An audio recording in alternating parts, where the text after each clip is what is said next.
This was a strong response yesterday. It was the most that was on the table in terms of the response, that is banning Belarusian airlines from entering EU airspace and preventing EU airlines from entering Belarus airspace on top of the additional sanctions. The key question was, of course, would that prompt an immediate retreat by the Belarusian government? It doesn't seem to have done so. Now, what's left to determine here is what form those sanctions will actually take, because they said in their conclusions that the sanctions will go beyond what was already adopted in the autumn, that was in response to the crackdown on protests after the disputed election, and that it would actually target economic interests, entities. And so the key question is, who are they going to go after? That's tricky, because in order to legally justify the sanctions, you have to show a direct link to the incident you're sanctioning over. This being an incident involving airlines, air traffic control, we may expect to see aviation companies in Belarus targeted. It's still not clear. But certainly that video released has given extra impetus to the leaders to make those sanctions as tough as possible, as tough as the law will allow. As tough as the law will allow, and some strong language as well, which is interesting to hear, particularly from the Germans.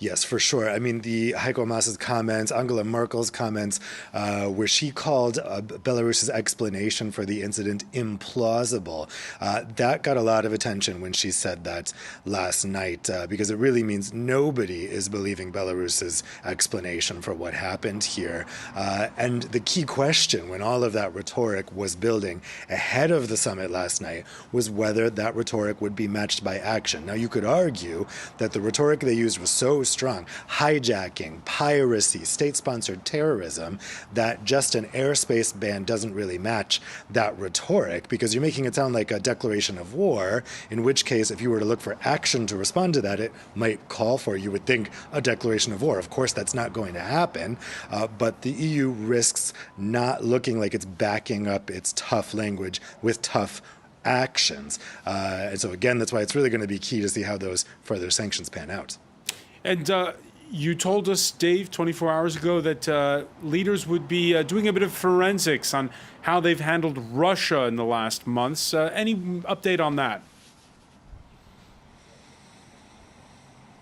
Yeah, they concluded that discussion last night. It was nothing major. The conclusions were tough. I imagine they were tougher than they might have been if the Belarus situation wasn't happening. They called on Russia to end its unprovoked attacks on the EU and its member states. That might be stronger language than we otherwise might have seen, but otherwise it does seem like the outcome of the discussion last night was to continue the status quo, although in his press conference today, French President Emmanuel Macron said that he doesn't think the sanctions approach is working on Russia. It doesn't seem to be changing its behavior.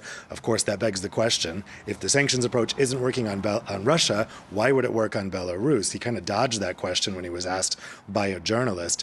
But it does seem that nothing really conclusive came out of that Russia conversation last night. Dave Keating, many thanks. And we'll be talking about Belarus in the France